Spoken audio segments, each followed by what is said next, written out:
está contigo.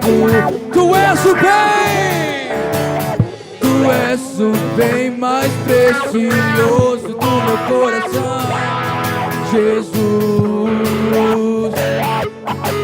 Tu és o bem.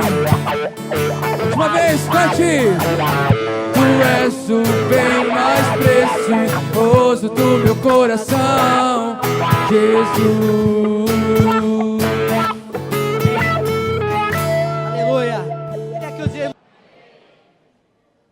Nos jovens tivemos um encontro e foi poderoso. Fala para a pessoa do seu lado, foi poderoso.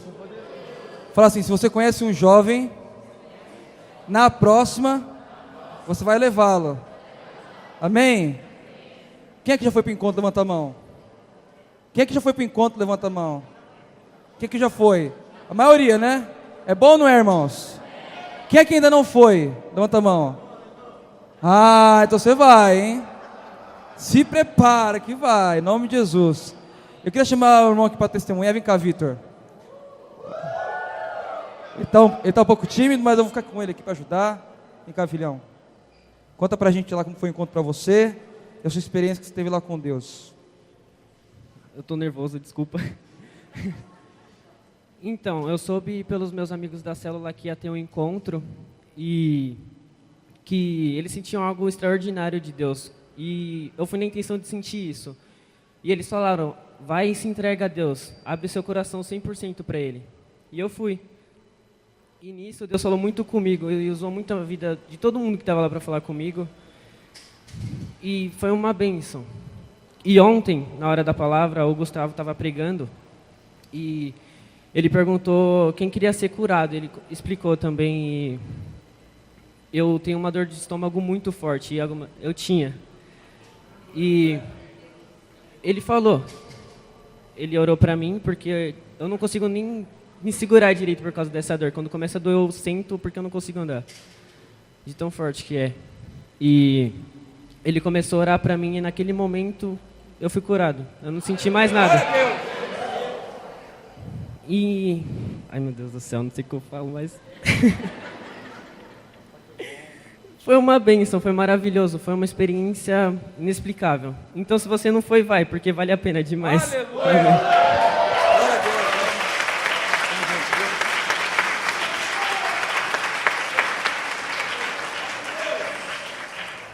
Glória a Deus. Então, inclusive, nós teremos encontro próximo final de semana, amém, meus irmãos? Eu vou estender até amanhã o valor de R$90. E amanhã nós estaremos orando em célula, terça e quarta oraremos aqui no prédio, amém, meus irmãos? Então, vale dizer que só vai ao encontro quem vir a oração ou tiver uma boa justificação, né? Caso contrário, você não poderá ir, ok? Glória a Deus. Amados, eu voltei hoje de Barretos. Nós tivemos lá o pastor Calixto e o pastor Leandro, que mora lá. E foi uma grande bênção. Ontem fizemos uma célula em Bebedouro com 14 membros. 14 pessoas, né? E no primeiro contato, fizemos já um grupo de WhatsApp para estarmos nos conectando e faremos, o Leandro fará 2 células e eu estou me agendando para estar lá no próximo dia 25, acho que é 25 de novembro, que vai ter o primeiro encontro lá de Bebedouro, 25, eu quero ir no dia 24, voltarei no dia 25 ou 26 para vir ao culto. Se você tiver o desejo de participar de uma obra missionária, que é muito joia, eu quero te convidar a estar conosco lá. E aí você que é líder de célula, é a oportunidade de você pregar no encontro. Então é uma oportunidade. Se você nunca pregou no encontro de plantação de igreja, pode pregar. Aí quando a estrutura é só os discipuladores, né? E nós fomos também, a videira de Barretos já existe, né? Aí nós fomos em Olímpia, E o Marcelo lá é bom, Marcelo? E aí nós conhecemos, né? Um contato muito forte com um engenheiro, assim, um dos principais engenheiros de Olímpia, que construiu aqueles hotéis, o parque, um rapaz que é goiano, e foi uma conexão muito boa, porque além de ele estar aberto para o Evangelho, ele tem uma equipe por baixo dele, né? Então nós fomos no shopping onde ele fez a engenharia e tal, e assim, ele é conhecidíssimo na cidade de Olímpia, e tem muito goiano lá, porque a galera de Caldas Novas estão transformando Olímpia numa Caldas Novas, né? Então tem muita gente lá, inclusive, eu acho que é uma boa oportunidade para você que gosta de investir, você investir numa cidade que está crescendo. Então, por exemplo, a rua principal de Olímpia tem vários terrenos, não é? Que daqui 10 anos, há um projeto daqui 10 anos, aquilo vai ficar muito jóia e vai valorizar e muito, não é? Então, é uma boa oportunidade. E também nós fomos mais para pisar na terra e orar, nós fomos para Guaíra. Não conseguimos nenhum contato em Guaíra, até tinha, mas não deu muito certo. Pisamos lá, pisamos também em Terra Roxa, uma cidade do interior de São Paulo. Foi uma bênção. Mas, basicamente, os dois locais onde nós jogamos a mudinha da videira foi em Bebedouro e também Olímpia. Amém, meus irmãos? Então, esteja orando por essa obra. Eu louvo a Deus pelas ofertas que os irmãos deram para facilitar a nossa ida para lá, porque eu não poderia tirar das nossas contas fixas, né, aqui do prédio. E foi muito bom, deu certo, e eu creio que vai ser uma grande bênção. Amém, meus irmãos? Um rapaz foi curado lá na célula, na hora, o cara ficou colombiano. Ele ficou assim, completamente extasiado, não sabia nem o que falar, né, porque ele tinha muitas dores, e o Senhor curou ele na hora, e foi algo muito especial. Tem uma irmã de Goiânia que também tem um encargo pela cidade de Bebedouro, e ela esteve lá e mobilizou as pessoas. E se você, de repente, tem o desejo de mudar para lá, né, ser o pastor de Bebedouro, eu falei para o pastor Leandro que eu gostaria que fosse alguém da videira da Vila Prudente. Então, se você tem esse encargo, né, de repente, vai pintar uma oportunidade aí de trabalho em Bebedouro, então você pode ser o pastor de lá. Né? Como que começa? Começa como líder de célula, como eu comecei. Aliás, como membro, mas ali já começa como líder de célula. Né? Aí você vai multiplicar a célula, vai crescer a célula, vai multiplicar a célula, e você será um pastor da cidade, que é uma boa cidade para você criar os seus filhos também. Amém, amados? Eu quero falar nessa noite sobre encargo. Repete comigo, encargo. Feche seus olhos. Peça para o Espírito Santo falar com você nesta noite. Fala, Espírito Santo. Abre o meu coração. Eu abro o meu coração para que o Senhor venha falar. Fala para o Espírito Santo renovar o seu encargo, a sua atenção pela palavra. Que você tenha fome e sede da palavra. Em nome de Jesus. Dai-nos, Senhor, esse encargo no nosso coração. Em nome de Jesus. Repete assim, Senhor Jesus. Eu abro o meu coração para ouvir a Tua palavra e que a Tua palavra seja vida no meu espírito, em nome de Jesus. Eu peguei um pouco de resfriado porque calor, ar-condicionado, foi meio intenso. E o pastor Calixto é calorento, né? O homem transpira, e aí ele sente muito calor, e às vezes está um frio no carro, mas glória a Deus, eu vou vencer, em nome de Jesus, amém? Glória a Deus. Amados, lá em Bebedouro, foi um casal de colombianos. A mulher na verdade são noivos, um casal de noivos. E a mulher contou lá um testemunho, né? E eu tinha que falar para ela, para um pouquinho, né? Volta, né? Porque ela não fala português. E ela contou um testemunho muito jóia. inclusive é isso até a ciência já comprova isso, né, essa questão de relatos, né, de pessoas que estavam em coma e ela estava em coma no hospital e estava a mãe dela, o pai e um pastor orando por ela, e ela saiu do corpo e ela viu eles orando por ela. E ela não era crente, era overdose, que ela estava em coma de overdose. E os médicos já tinham dito para os pais que não voltaria mais, não teria jeito. Era só uma questão de tempo, salvo se fosse um milagre. E ela viu e aí teve uma outra chance, uma nova chance. E ela, resumindo, saiu do coma. Hoje ela está bem, uma colombiana muito bonita. Ela tem 4 filhos e 3 netos. E tem 38 anos. Eita.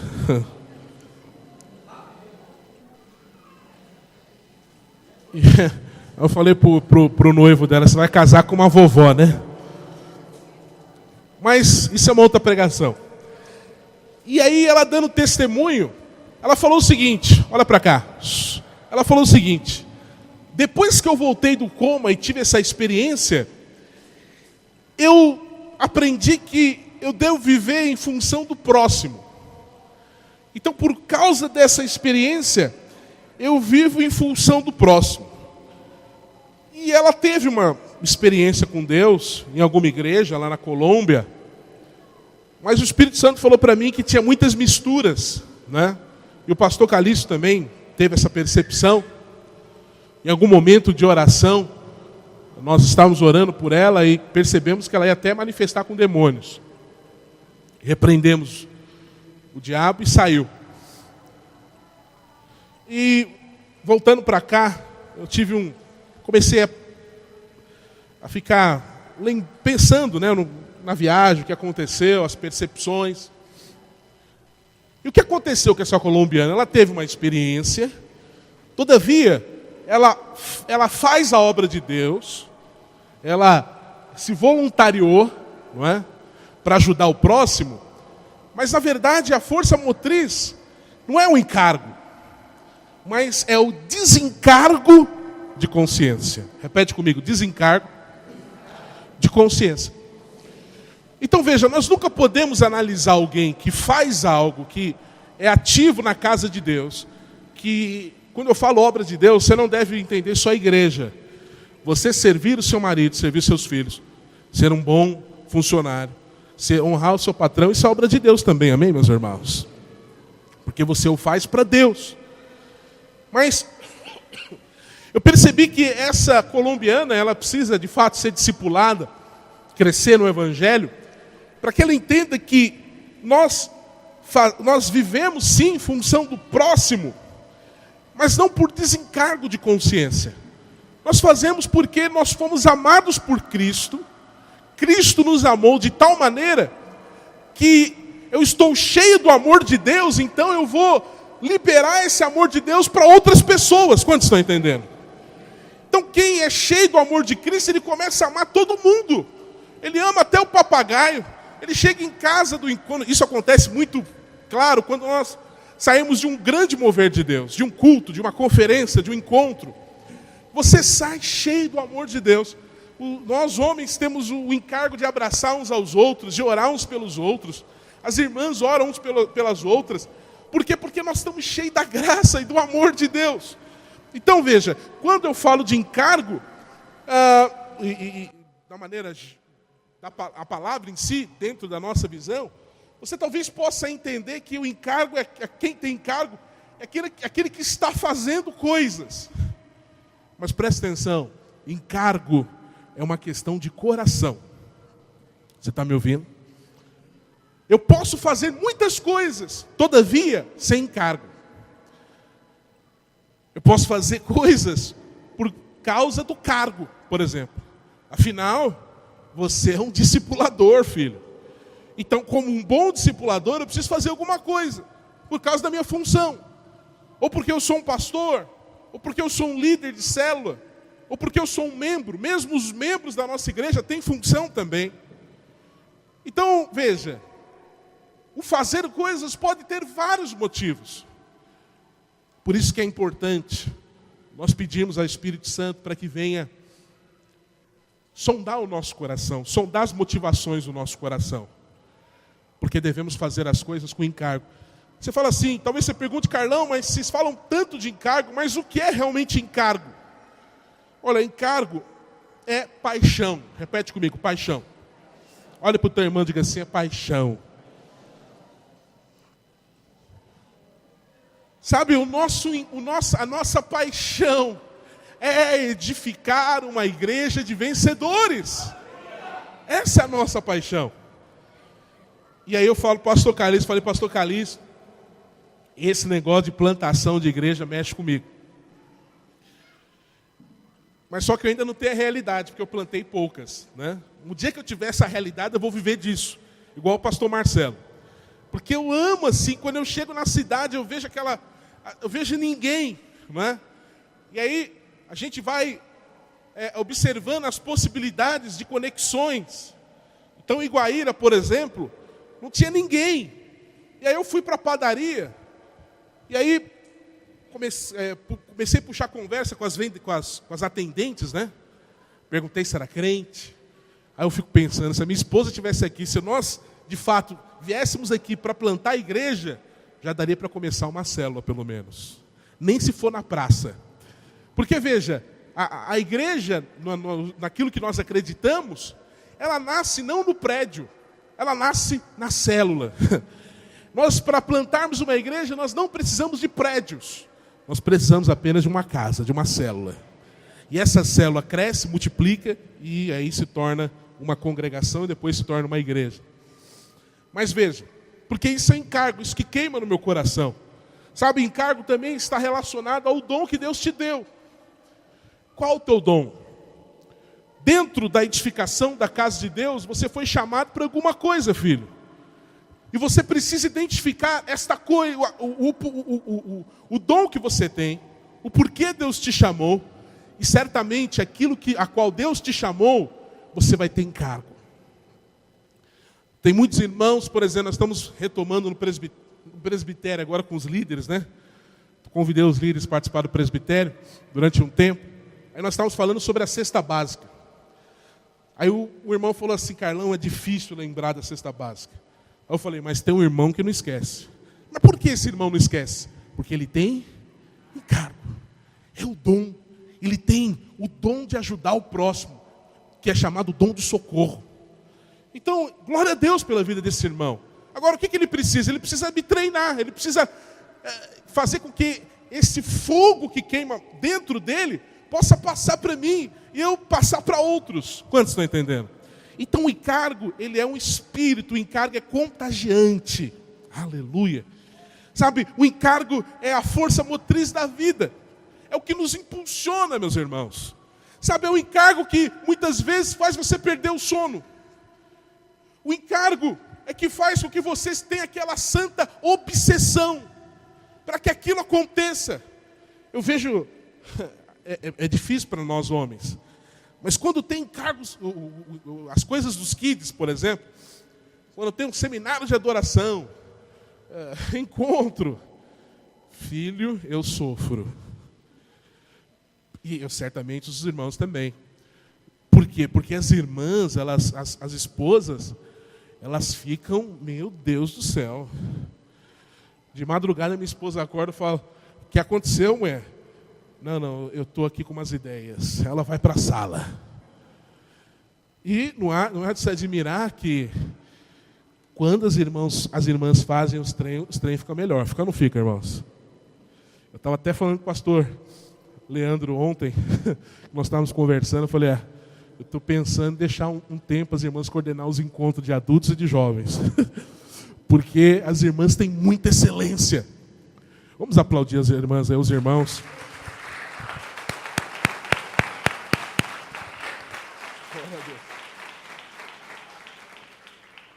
Você viu, eu nem sabia que ia passar no Videira News. As irmãs são para frente. Passa a conferência de milagre também, servo. Manda lá as fotos lá também, amém? Veja, o encargo é algo espiritual. E, sobretudo, o encargo é a nossa visão. Deixa eu te perguntar, filho, como é que está o seu encargo pela edificação da casa de Deus?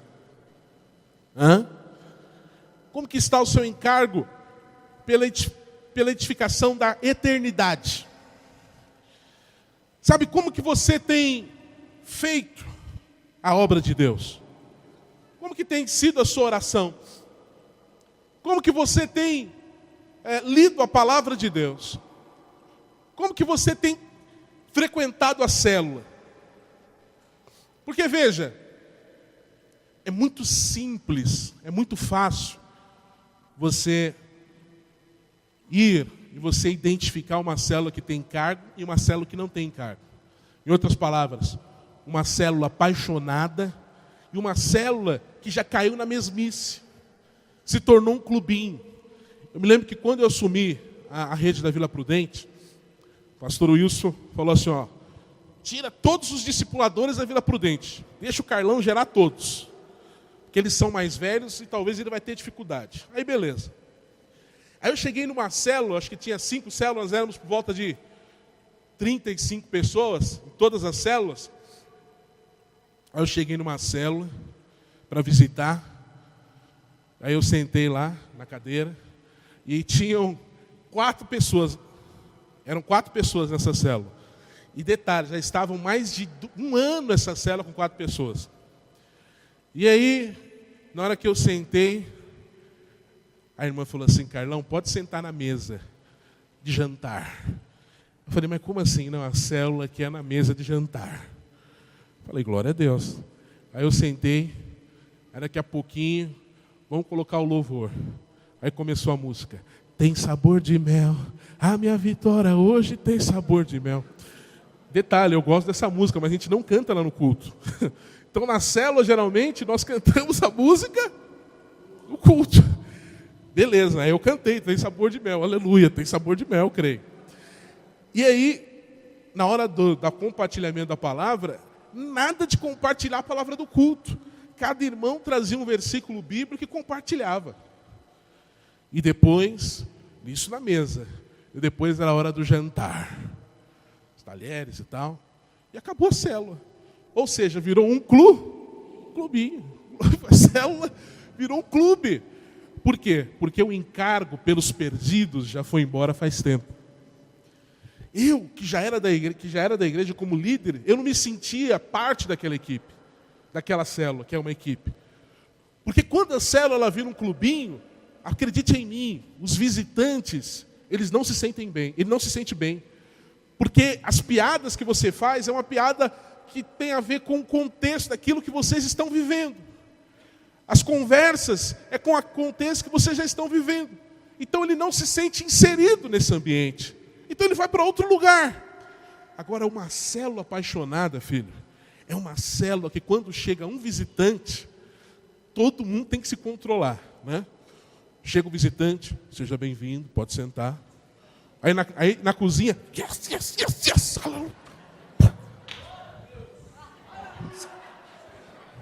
Aí depois sai, Senhor.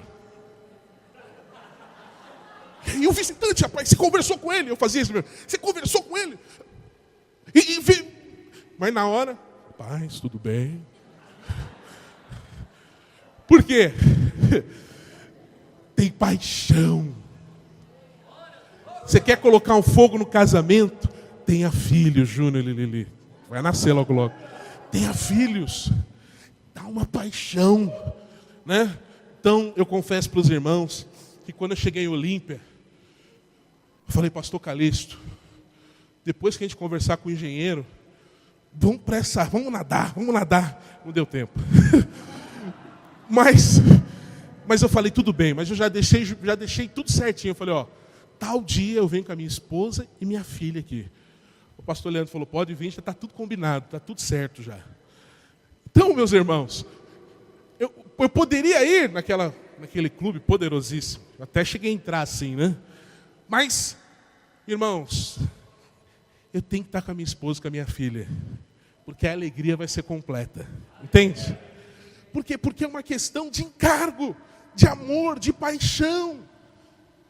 É uma questão de você, das pessoas chegarem e elas serem bem recebidas, porque você ama isso.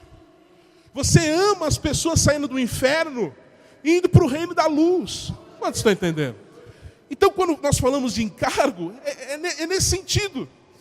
Sabe, quando você está no seu trabalho e você dá um bom testemunho, sendo o melhor funcionário, o melhor funcionário, tem um irmão, pois ele vai testemunhar, que quando ele me liga toda semana, mas quando ele me liga é sempre coisa boa. E sempre contando grandes coisas que está acontecendo no trabalho. Por que isso acontece? Porque tem encargo. E presta atenção, o encargo que ele tem não é um encargo religioso. O que é um encargo religioso? O religioso é aquele que encara a vida cristã como uma fatia de pizza. Quantas fatias tem a pizza, meus irmãos? Onde está Deus amou o mundo de tal maneira? Onde é que está? A pizza você sabe, mas o versículo não, né? Fique em paz, você não tem obrigação disso não, amém, meus irmãos? Mas amém, olha para cá. É isso mesmo. E a pizza também sabe, né, Lê? Olha para cá. O religioso, ele entende o seguinte, tem 8 pedaços, não é? Então, um pedaço é família. Aleluia. O segundo pedaço é trabalho. O terceiro pedaço é igreja. O quarto, aí ele tem compartimentos na vida dele. Ele não é alguém completo. Então, cada fatia representa uma faceta da sua vida. Então, veja, no trabalho não mistura as coisas. No trabalho eu sou um profissional. Então, eu posso falar palavrão, eu posso viver da forma que eu quiser. Porque eu não misturo as coisas. Agora na igreja, Santo Espírito. Aqui não, aqui eu sou quem eu sou. Aqui eu sou realmente religioso. Tanto é que existe um conceito bíblico que eu aprendi, mas acredite em mim, isso não é bíblico. Que alguém certamente pregou em alguns anos atrás, muitos anos atrás, e alguém achou interessante e ensinou isso para a maior parte das igrejas. Elas dizem o seguinte, olha, você precisa colocar as coisas por ordem de prioridade. Primeiro Deus, segundo a família, terceiro trabalho e quarto igreja. Então as pessoas entendem que a pizza dessas pessoas tem 4 fatias. Primeiro Deus, segundo família, terceiro trabalho e quarta igreja. Mas deixa eu te perguntar, me explica uma coisa. Como é possível separar Deus da igreja? Quando o apóstolo Paulo, ele caiu por terra e teve uma visão onde Cristo apareceu para ele, e quando aconteceu isso, Jesus já tinha sido crucificado e assunto aos céus. Ele disse, Paulo, por que você me persegue? Agora eu te pergunto, Paulo estava perseguindo Cristo encarnado? Estava, meus irmãos? Mas ele disse, por que você me? Porque a igreja é o corpo de Cristo. Como você vai separar a igreja de Deus? Os irmãos percebem? Então muitos querem ter um relacionamento com o cabeça, mas não querem ter um relacionamento com o corpo. Então eles tiram a cabeça do corpo. Então alguns falam, igreja não, Cristo sim. Como eu vou separar a igreja de Cristo? Não existe isso, meus irmãos. Primeiro é Deus e logo também a igreja. Eu não estou falando que você vai deixar tudo, vai largar tudo para você ser pastor tempo integral. Se esse não é o seu chamado, não faça isso. Mas eu estou falando o seguinte, você precisa ter a consciência que onde você está, você é igreja. Você precisa ter a consciência que onde você está, a igreja vai junto. Essa é a consciência que você precisa ter. Então não tem separação. Então a igreja também é família. Então você está reunido na sua casa, ali também é igreja, filho. Tem que ter oração, tem que ter comunhão com Deus. Nem tudo pode se assistir na televisão, porque pode cortar a comunhão. Entende o que eu estou falando? Trabalho também é igreja. Você precisa nós precisamos dar bons testemunhos para as pessoas. Porque você não precisa falar de Jesus o tempo inteiro, mas a sua vida fala de Cristo, mais do que você fala. Mas essas coisas você entende só por meio de... Quando você entende o encargo, você tem encargo. Ou você está ainda apaixonado por Cristo, apaixonado pela obra de Cristo? Abra a palavra de Deus em Romanos capítulo 12.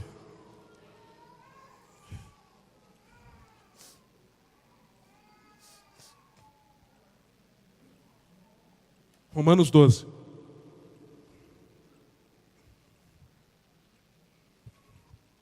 Quem abriu, diga amém. Os jovens, prestem atenção aqui, não fique no celular, ok? A não ser que esteja na Bíblia. Olha o que diz a palavra de Deus, Romanos 12, versículo 11. Diz assim: no zelo não sejais o quê? Sede, portanto, o quê? Fervorosos de espírito, servindo ao Senhor. Sabe, meus irmãos, na dedicação, no zelo, no encargo, não podemos ser remissos. Antes, porém, temos que ser o quê? Fervorosos de espírito. Alguém, olha para cá, meus irmãos, alguém certa vez disse, falou assim: eu não entendo. Quando eu estou no meio dos pentecostais, os pentecostais me falam que eu sou tradicional, que eu sou um presbiteriano. Mas quando eu estou no meio dos presbiterianos, as pessoas dizem que eu sou um pentecostal. Aí ele disse assim: eu acho que na verdade eu tenho equilíbrio. Eu não sou nem pentecostal e nem presbiteriano.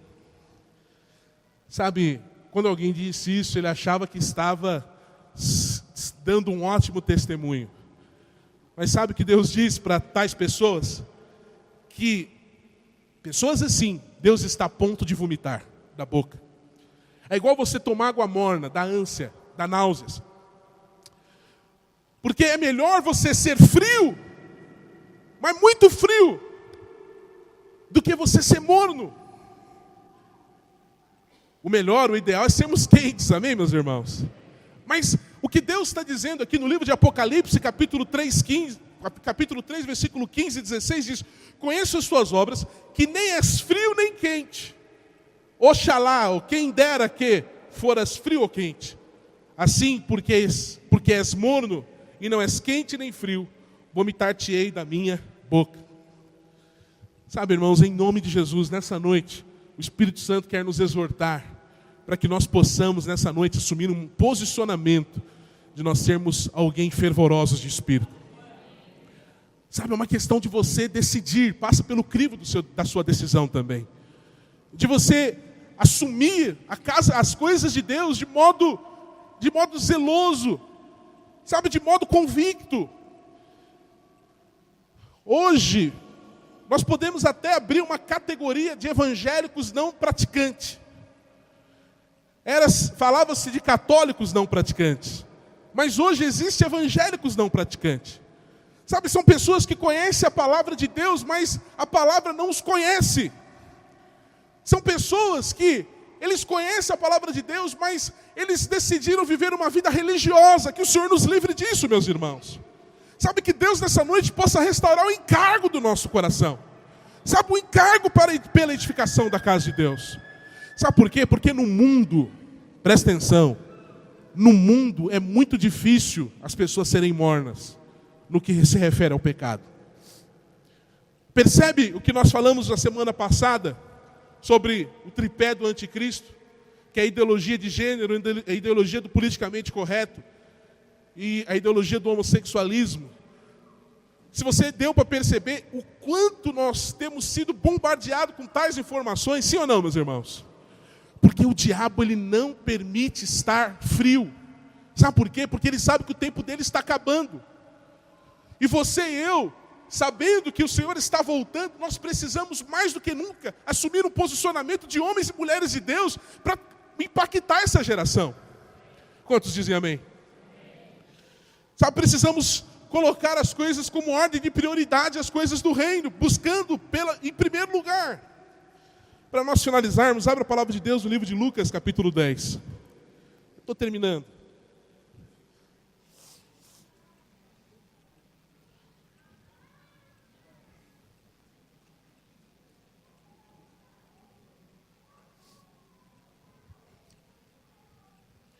Quantos abriram? Diga amém.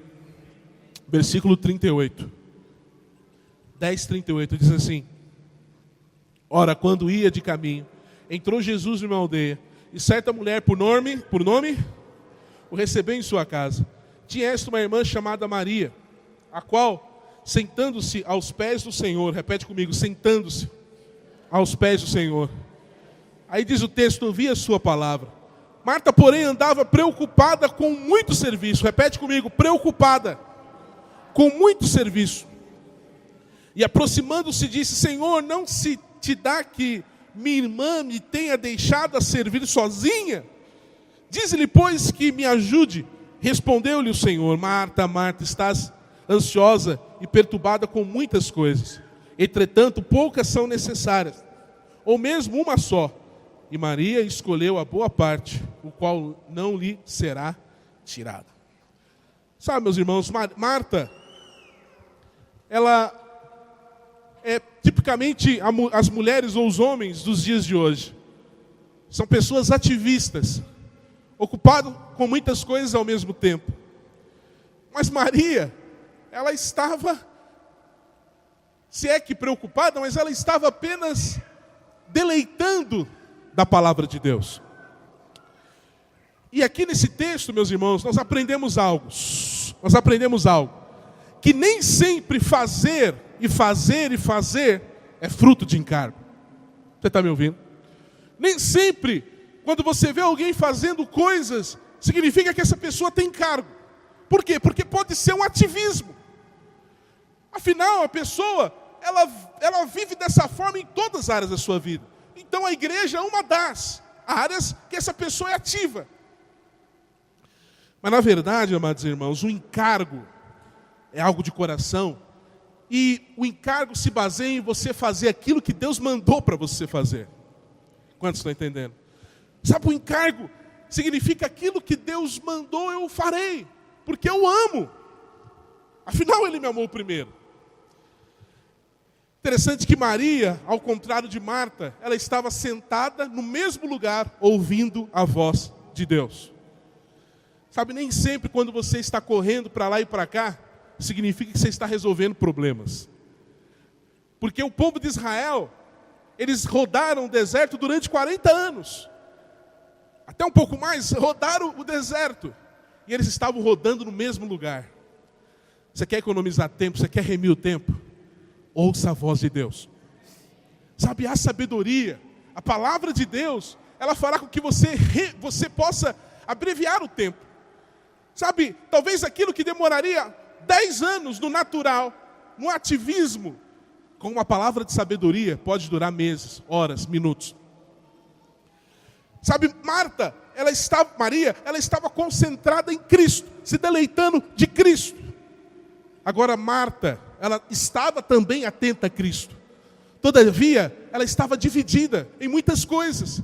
Ela estava tendo atenção aqui com Cristo. Afinal, Maria estava, sua irmã, estava sentada. Ela estava provavelmente ouvindo o que Jesus estava falando. Mas ela dividia sua atenção com Maria também. Porque ela falava, olha que miserável. E também com a casa. Afinal, eu estou assando pão de queijo. Jesus daqui a pouquinho vai ter fome. Então, ela estava preocupada em fazer coisas. Muito provavelmente, Jesus estava de jejum. Depois que ela fizesse o pão de queijo, ela falou, estou de jejum, minha filha. Mas acrescentar escarlão, amém, meus irmãos? Mas o fato é, amados irmãos, que o que nós precisamos para manter o coração, a chama acesa, é nós ouvirmos a voz de Deus. É nós ouvirmos a voz de Deus, ao invés de você ouvir as vozes da alma. Uma estava ouvindo a voz de Cristo, outra estava ouvindo a voz da alma. Sabe, talvez as preocupações, elas têm, sabe, minado a sua mente. As preocupações, elas vêm para te cutucar a fazer alguma coisa. Mas presta atenção, o fazer não é em Cristo, o fazer é pela sua justiça própria. É porque, de fato, nós não conseguimos, quando nós vemos tudo ao nosso derredor explodindo, bombas para tudo que é lado de problemas, a nossa alma, ela sempre vem com uma palavra dizendo, faça alguma coisa, faça alguma coisa. Mas a melhor coisa a se fazer é você se deleitar e ouvir a voz de Cristo. E quando Cristo falar com você, filho, você vai ter o discernimento correto, aquilo que você precisa para fazer aquilo que vai dar certo de fato, de verdade. Então nós aprendemos que encargo significa ter comunhão com Deus. Você terá encargo por aquilo que você ora. Não tem como você ter encargo por alguma coisa, se você não orar, não estiver orando por essa coisa. Em outras palavras, você quer saber o que você tem encargo? Ou pelo que você tem encargo? É simples. Pelo que você tem orado? Aquilo que você está orando é aquilo pelo qual você tem encargo. Se você tem encargo pela sua família, como eu tenho, muito provavelmente todos os dias você ora pela sua família. Se você tem encargo pela sua célula, muito provavelmente, naturalmente, você todos os dias ora pela tua célula. Eu quero dizer algo para você, meu irmão. Eu orei por muitas coisas diante de Deus. Fiz muitas petições. Mas sabe quais petições Deus me ouviu? Aquelas que eu tive encargo. Porque tiveram petições que eu pedi uma vez só e nunca mais pedi. Porque não foi fruto de encargo. Foi fruto de eu ouvir a minha alma, a minha inquietação. Quantos estão me ouvindo o que eu estou dizendo? Sabe, então, nesse momento, nesta noite, faça uma lista espiritual e veja realmente aquilo que você tem encargo. Porque aquilo que você tem encargo é onde você verá as respostas de Deus. Deus, ele se compromete com alguém que o coração está compungido para que aquilo aconteça. Pelo sobrenatural. Então nós aprendemos nessa noite que encargo fala de foco. Repete comigo, encargo fala de foco. Marta, ela estava preocupada em limpar a casa, fazer um lanchinho, um pão de queijo. Mas Maria estava preocupada com o coração de Deus. Ela queria o coração de Deus. Então, qual voz você quer ouvir? A da sua alma ou do seu espírito? Outra coisa que nesse texto nós lemos, que Marta era alguém que vivia no sentimento de acusação. Por quê? Porque de acusação e de rejeição. Porque muito provavelmente, o que ela estava fazendo naquele momento aos olhos do Senhor, é para que ela fosse aceita. Porque ela fez uma comparação entre ela e a sua irmã. Ela falou, Jesus, o senhor não se importa que eu estou aqui trabalhando e Maria está aí sentada aí te ouvindo aos seus pés? Em outras palavras, o que eu faço é muito mais relevante. Eu quero o teu elogio. Eu quero a tua aceitação. Mas filho, talvez a casa esteja desarrumada mesmo. Talvez ela estava certa. Uma boa doméstica, ela, quando recebe alguma visita, a casa tem que estar muito arrumada. Sim ou não, mulheres? Mas presta atenção, Jesus não estava aqui avaliando no parâmetro da lei. O Senhor não está preocupado, filho, hoje na nova aliança, o que eu faço, o que eu deixo de fazer. Mas Ele está preocupado com o meu e o seu coração. Porque quando você tem o coração está entregue a Deus, acredite em mim, a santidade de Deus ela vem sobre a tua vida. A paciência, a longanimidade, a benignidade. Tudo que você precisa para ter uma vida santa, a graça de Deus ela vai te suprir. Mas a questão é, como que eu estou vivendo em função de fazer coisas para receber um elogio de Deus, para receber uma aceitação de Deus? Eu tenho vivido uma vida aos pés do Senhor porque eu já fui aceito por Ele, independentemente daquilo que eu faço. Sabe, Maria, ela tinha uma consciência muito clara de quem ela é em Cristo, quem ela era em Cristo. Sabe o segredo para você arrancar elogios de Deus? É você entender que Deus, Ele ama aqueles o qual estão à procura do seu coração, não à procura de coisas. Ah, meus irmãos, nesta noite, Deus quer nos banhar com o encargo dEle, com a paixão dEle. Sabe, Deus quer que eu e você saiamos daqui pulando, alegre, saltitante de alegria, porque Ele nos aceitou pelo sangue de Jesus. sem conversar, eu ainda não terminei a palavra, coloca a mão no seu coração, fecha os seus olhos. Você vai pedir para o Senhor que Ele venha renovar o seu encargo. Tem alguém orando? Alô? Alô?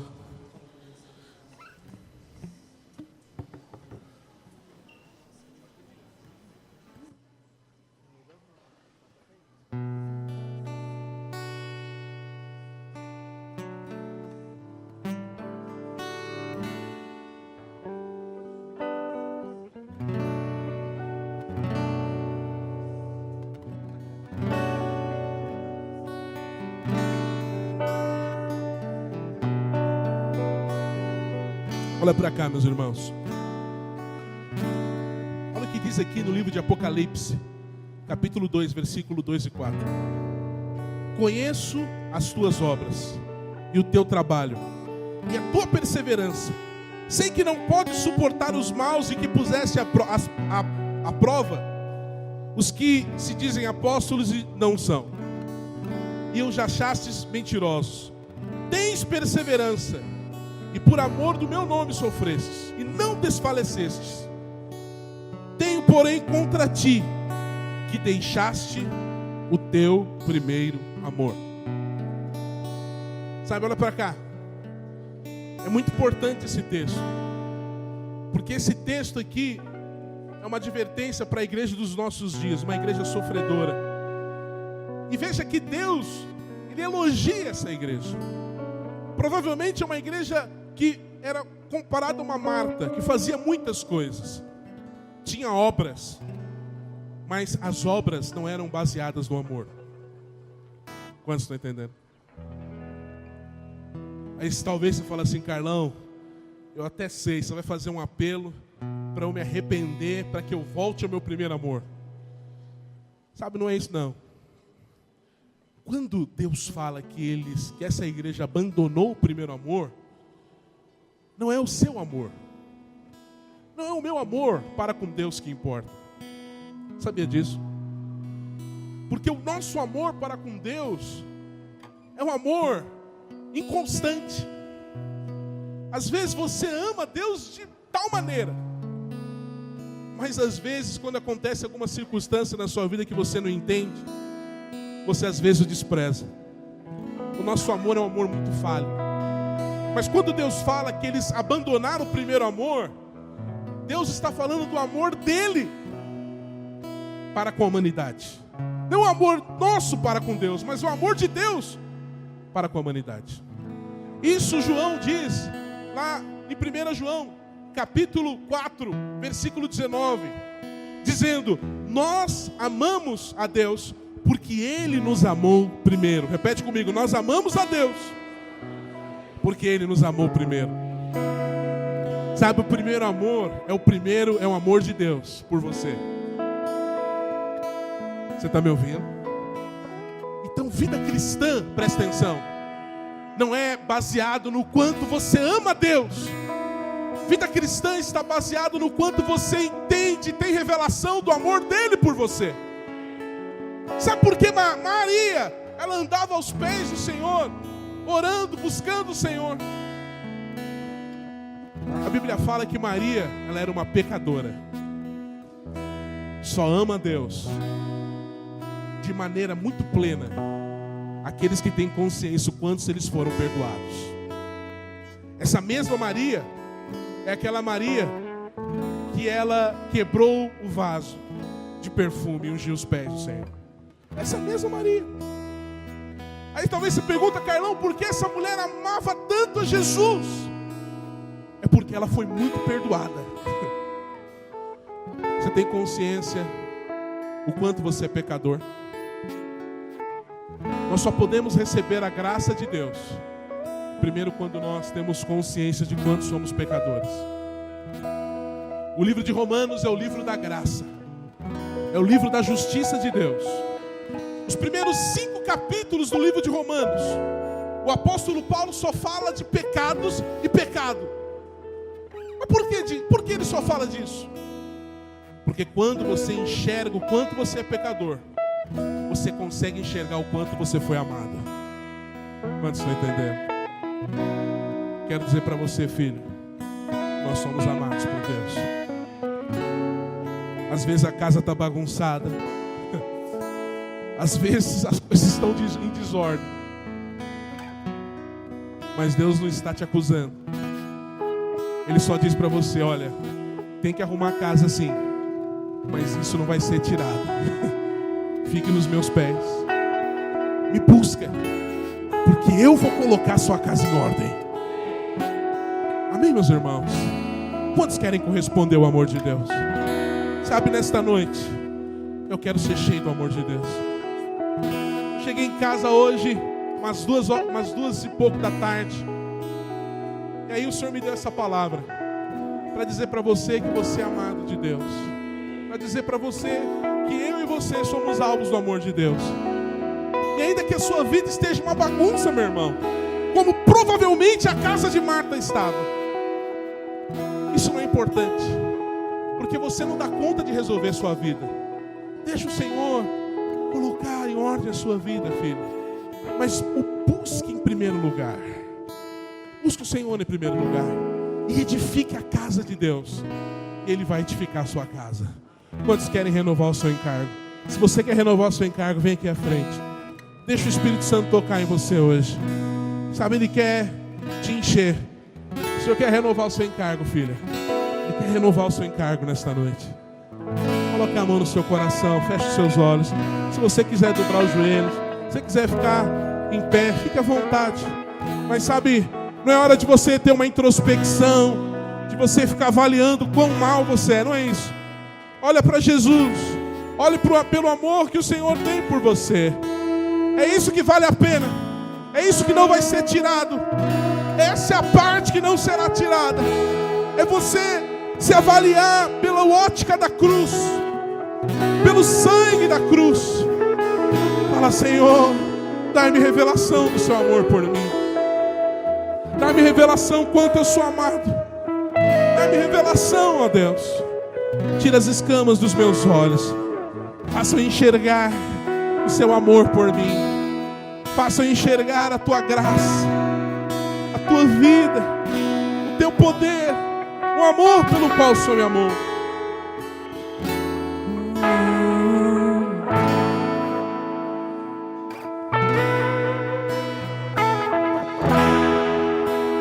Quando a música esmurece e o resto desaparece, simplesmente há de me achar.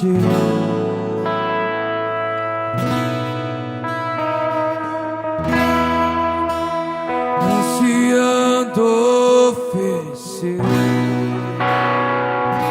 algo de valor para abençoar teu coração.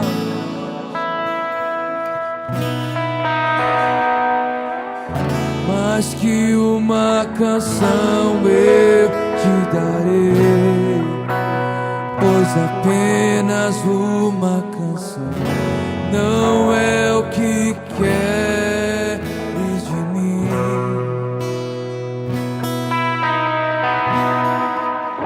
Mais profundo busca, Senhor, do que os olhos podem ver. Queres meu coração.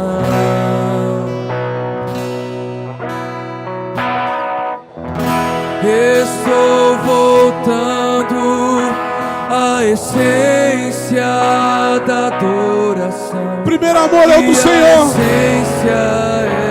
Esse é o nosso amor que nós queremos voltar. A essência és tu, Jesus. Oh, me perdoa pelo que eu fiz dela. Quando a essência és tu, a essência és tu, Jesus. Estou voltando à essência da adoração, e a essência és tu, a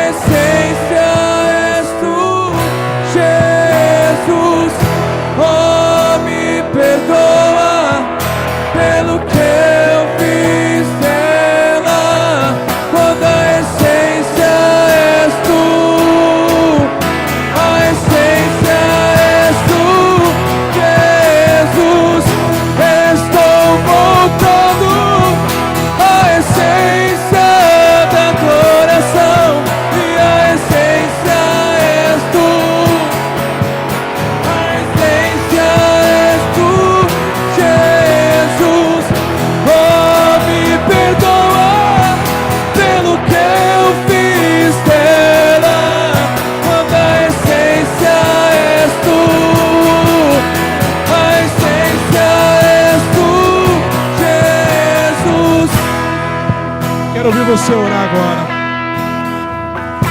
Você não vai orar pelo que você deixou de fazer. Você vai orar baseado naquilo que Ele fez por você. Sabe, não importa o que passou, esqueça daquilo que para trás ficou e avance para aquilo que adiante está de você.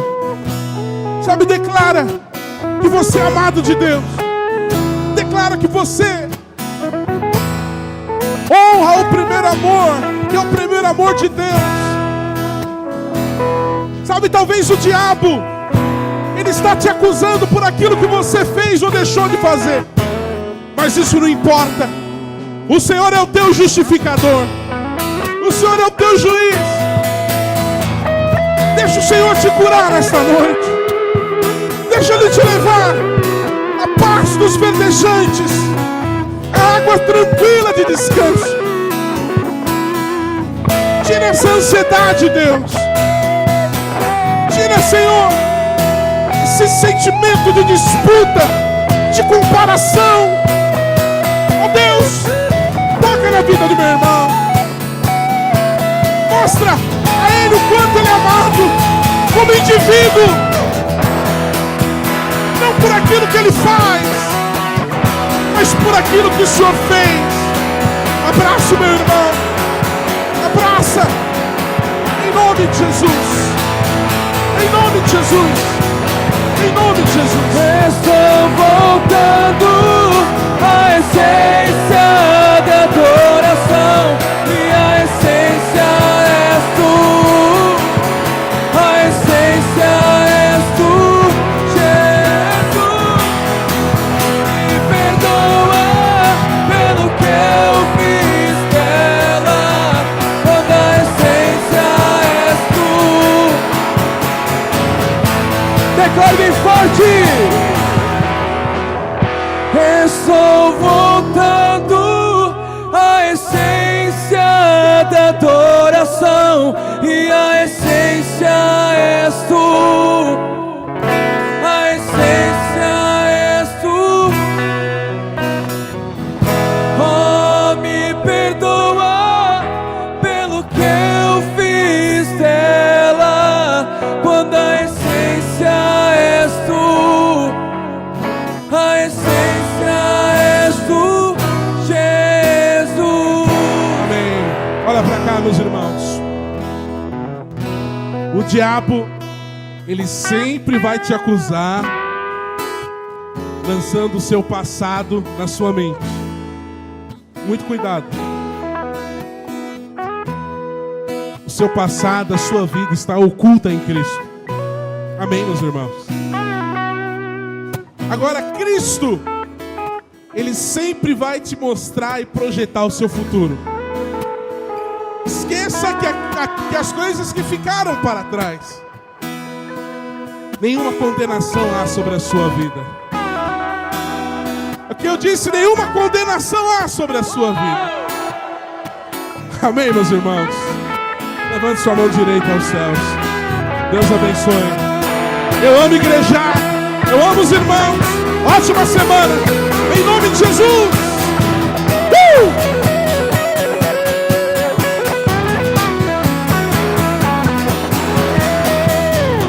Estou voltando à essência da adoração.